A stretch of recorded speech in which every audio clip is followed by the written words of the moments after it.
Well, then it came time to do the inevitable sequel. Yeah. The first Halloween that you did was a huge success. Yeah, that worked out really good. Big success. That was kind of a surprise to everybody. And then along comes H2, and there were a lot of management changes and people involved in that end of things. Yeah, H2 was, when I finished Halloween, I said to Weinstein, I go, don't even bring it up. I'm not doing another fucking Halloween movie. Don't even mention it. And I thought I was doing this other movie called Tyrannosaurus Rex. That's what I had been working on for a year. And I was all excited to do that movie. I thought it was like the perfect kind of next move. And then when that was all said and done, I handed in the script, they just were like, oh my God, this movie is going to cost a fortune to make. We don't want to make this. You think a movie called Tyrannosaurus Rex is going to be... And it was, I didn't think it would be that big of a deal. But anyway, that became a problem. But I still didn't want to do Halloween 2. And then I started feeling protective of it because I started hearing what other people might be going to do with the characters. And I was like, wait a minute, that's my Dr. Loomis. That's my Laurie Strode. I get all like, I don't want anyone fucking with my world. And that's when I was like, but I thought the ship had sailed. I thought, oh, they're in production. It's a done deal. It's too late. I blew it. Mm-hmm. And I ran into Matt Stein from the Weinstein Company, and I said, how's Halloween 2 going? And he's like, it's not going. I thought they were like shooting, and they didn't even have a script yet. Really? I said, well, I'll do it if it's still there to be done. And I swear to God, like the next day, I was on the phone with Weinstein, and he's like, I need this thing by August. You know, like, Great. and we were like, oh my God. From the moment it was greenlit to the moment it was in theaters was like 7 months. Wow. So you wrote it. Yeah, and I didn't have a clue as to what I was going to do with it. Right. And I thought, you know what? Michael Myers has pretty much done everything Michael Myers can do. Let's just go nuts. Then I liked the idea of, instead of making Dr. Loomis, because I had started writing with Dr. Loomis being like still the avenging guy. I was like, this is ridiculous. He's like some, a doctor. He's not going to run around with a magnum shooting people. This is absurd. It just seemed so silly. And it didn't seem silly when I would watch the movies. Right. But when I was writing, I was like, this is following the police around with a gun. Then I decided, we'll just make him like Dr. Phil, this sort of like, sort of like phony sort of like doctor for hire guy. Self-satisfied egomaniac. Trying to make it, because I thought I had seen something, it was the anniversary of something, I had seen Vincent Bugliosi on TV still talking about Manson. And I thought like that would be Dr. Loomis. It would be like Bugliosi might as well be married to Charles Manson, for however many years it was. They do have a close relationship. Yeah, it's like however many years later, 40 years later, and they're still like, you can't think of one without the other. And I thought that would be the reality of this, and I sort of tried to play off that idea. And then I had the problem of like, I have a lead character who doesn't show his face most of the time. He doesn't talk, doesn't do much of anything. Right. So that's when I came up with the idea of him seeing himself and his mother, because I thought, well, I always figured that Michael Myers was sort of had arrested development, was sort of stuck at 10 years old in his own mind, that's how he would act. Right. Then I was off and running with a bunch of madness. When we did Psycho 4, it was a similar thing. Yeah, you got to do something. You bring something new to it. And but now, what about the change in management? There was not nearly the promotion there had been for Halloween. Yeah, it was not as big a box office. It was funny because the movie did great. It's just always got this stigma that it's like, oh, sorry, it did so bad. I'm like, we made that movie for nothing, and it still did like $40 million. Wow. I remember talking to Bob Weinstein. I hadn't even written the script yet. He goes, this movie's going to do $40 million. That's what it's going to do.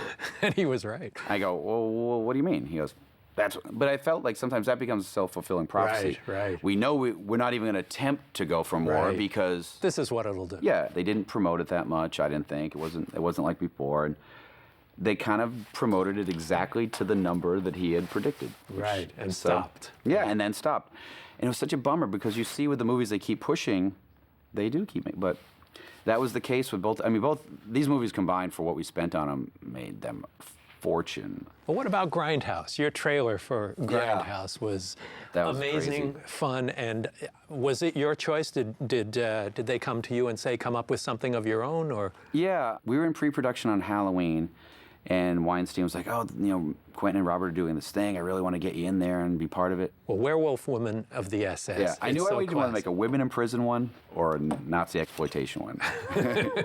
that would be the way I would go. Put them together. Well, this was very much a tribute to Ilsa the She-Wolf of the totally. SS, which, if anyone in the audience hasn't seen that, they have to see it. It's the greatest movie ever made. It's as offensive a movie as it can be. But so good. But it's wonderful. So was that something that you had seen when it came out in the drive-in days? Or? I had seen that a long time ago. I think like in the early '80s. I'm not sure when it came out. Probably the '70s when you were a little too young. Late '70s, probably. Yeah. But yeah, no, I wanted to cast Diane Thorne in it because my idea was to have her.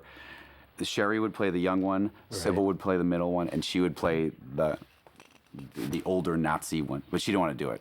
Really? Yeah, she didn't want to do it. I was shocked.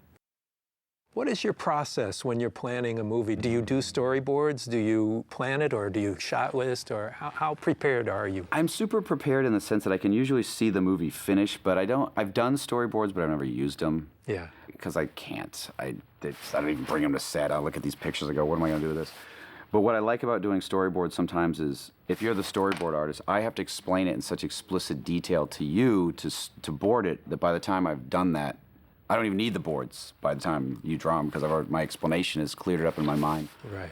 And even, this was a funny situation I got into on Halloween. Before I had my deal done for Halloween, I had already written the script, but I didn't want them to know that. So then I had to go back and write a treatment to get the job. Based on your script. Yeah, and I was like, this is really hard. I already finished the script, so I was like, because I could see it, so I just did it, and I didn't want to sit around and wait for them to greenlight it, because I knew they were gonna. I could just tell it was gonna happen. But I find that the writing process for me is easier to just sit down with page one and go to the end rather than plan it all out. But when you're making a movie for a studio, you have to do it in steps. What's your process? That's exactly what I do. I just start page one and go through it. And sometimes, I'll just I do all the things that they say you're not supposed to do, but I figure it doesn't matter.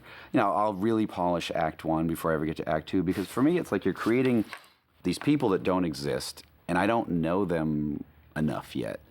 And I have to keep going over until I go, okay, now I understand this character enough that I know that this Laurie Strode is going to go to this place next, or whatever, because it's so hard. They go, oh, just plow through your rough draft. And I can't. I don't know what I'm going to do with it. What about the casting process? I know a lot of your films feature a lot of names from other genre films, and there's a lot of that kind of appreciation of the past with a film that's very much of the present. I basically just always cast people that I've always liked that I wanted to work with, and the only time I've really done casting is when I have to cast somebody young. Right. But the other time I already know who I want for everything. I'll just have a list of call William Forsythe, call Jeffrey Lewis, call PJ. I know who I want, and then, hopefully they're all always available. And what about working with the actors? Do you do a lot of work? Do you rehearse on the set? Do you talk it out beforehand? Do you hire actors you trust and rely on them? A little of everything. I mean, to me, that's the main thing, is the actors. Because, you can have a beautiful shot, but if the actor's not giving you anything, who cares? Mm-hmm. So I love the actors. That's the main thing that I love. So we spend a lot of time. I would rather waste all day rehearsing and knowing what we're going to do, and then shoot it than shoot quickly. Yeah. So that's the main thing with me working with everybody. And what's nice is what I try to do with, let's say, Halloween 2 is, by that point on Halloween I didn't know Malcolm McDowell. Right.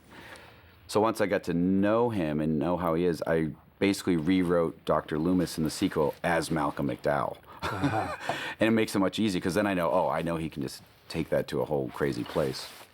Well, you've worked in so many media successfully, not only just in music and in film and online and things, but you've also been an animation director. Yeah, The Haunted World of El Superbeasto, and a hilarious, kind of almost like a Ralph Bakshi of the New Millennium kind of movie. Yeah, that was sort of like House of a Thousand Corpses in animation, fiasco-wise. Oh, really? Yeah. That was another one where, I started that movie when I was editing Devil's Rejects. And it started as a direct-to-video movie, which I was fine with, because that's what it was going to be. And it was like $1 million movie. And then people started getting more excited, and they kept pumping more money into it. And then the studio got sold to someone else, so new people came in, and we kept working. Same people who did Masters of Horror, by the way. Oh, right, Anchor that's Bay right. and Stars and all of that.